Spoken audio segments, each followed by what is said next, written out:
How to send money with Cash App. In this tutorial, we're going to see how you can easily send money with Cash App.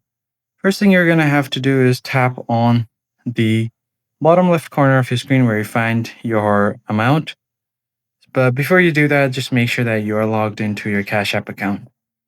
And once you tap on it, you'll find your amount that you want to pay. So just enter that and then tap on Pay button at the bottom right corner.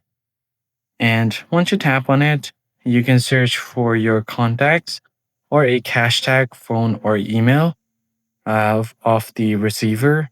And once you send that and enter it, you could also add a note before sending the money, and they will receive the note along with the money on their Cash App account. So that's how you basically pay using Cash App. If you found the tutorial helpful, hit the like button down below and subscribe. I'll catch you guys on the next one.